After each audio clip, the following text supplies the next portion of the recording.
American novelist Edith Wharton said, "There are two ways of spreading light, to be the candle or the mirror that reflects it."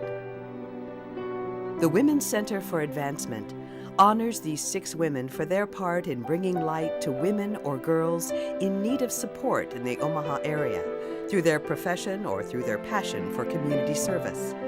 These women personify the mission of the WCA: strength, growth, and self-sufficiency.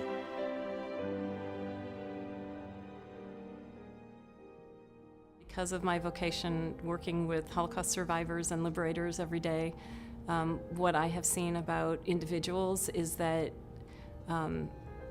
sometimes you are so broken down that there's nothing left except to find your own inner strength and to climb back up and make a difference in the world for yourself or for your children or wherever that may come from. You have to have that inner strength that says, I can achieve this, I can do what I need to do, and it has to come from inside. You can get a lot of support from other people that helps you develop that self-confidence, but strength has to come from you knowing that you can achieve something.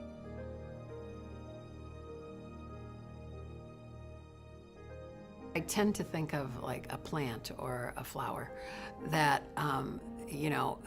it emerges kind of tender and gentle, but it unfolds as it goes along.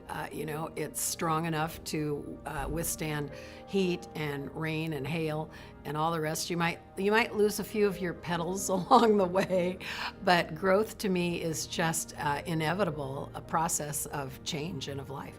It means getting up when you fall. It means having a candid conversation with yourself and analyzing things that you do well and things you may need assistance with. And then after you take that self-inventory, look at agencies and people and mentors such as the WCA to see how they might be of help to you.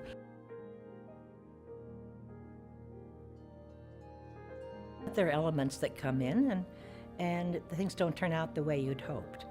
You just shrug it off and think, well, I certainly will try again next time. And even if other things interfere with the plan, you still want to go ahead and try again and take on new challenges, grow.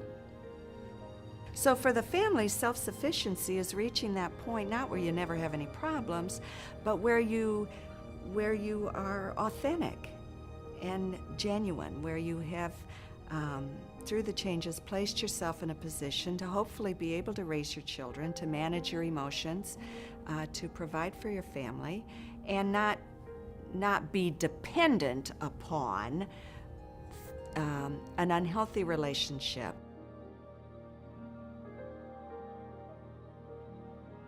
I would define the WCA as one-stop shopping. I mean, I think this is an incredible organization because you can come here to escape an emergency or violence. You can get skills to start a career.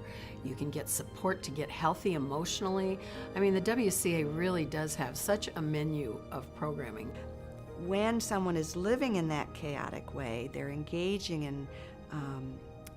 in unhealthy relationships, very often it is a kind of acting out, and that's where the services come in, and through the court they come in with the hammer.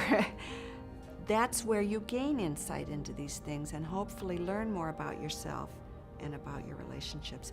It seems to me, if I think also about the mission here at the center, is that you want to help teach people to have self-sufficiency, to be confident enough in themselves to know how to stand on their own, but also to have that confidence that it's okay to be able to work with others and to ask for help.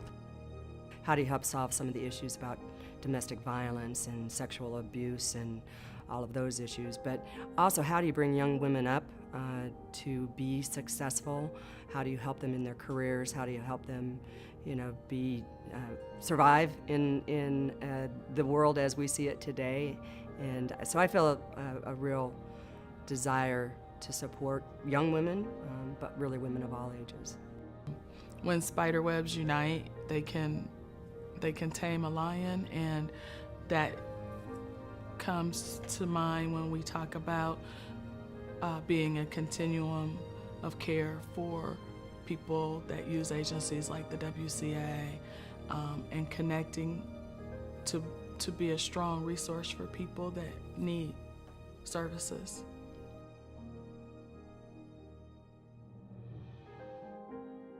Success might be the young man who can express his anger without throwing chairs against the wall. Success might be the moment when the mom and the daughter could sit together and just they're shedding a tear because they care so much about each other. So success might be going 30 days without using marijuana or alcohol. So we have to celebrate those incremental successes and not always be looking for the big aha successes. The power of listening provides me an opportunity to get into somebody else's thoughts, to share their need, and to act on that if I need to. Sometimes it's about hearing things that we wouldn't have heard had our voice been louder than the other person. And again, it can help create change and assistance for another individual. And I am a bit of a proud mother when somebody comes in and they're doing a presentation to some of the senior executives and they just hit the ball out of the park. You have to have a safety net for them so that they can fail at the easy things, or in a manner that is not ruinous to their career.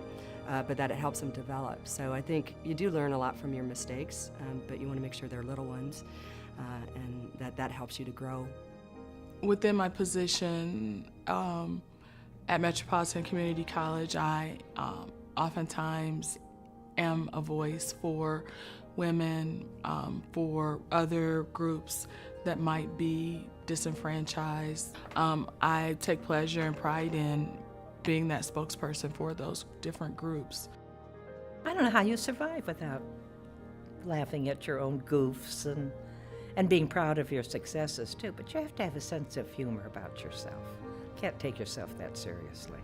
I'm approaching the end of my career, and I would just like to leave a parting shot for all the women in Omaha that, we've turned the corner, we've gone down the street, we've pounded on the door until it's cracked open, and now we need to get the courage and the self-confidence to, carry forward, because every woman in this community has potential that she should be living up to. And so I say, you go, girls.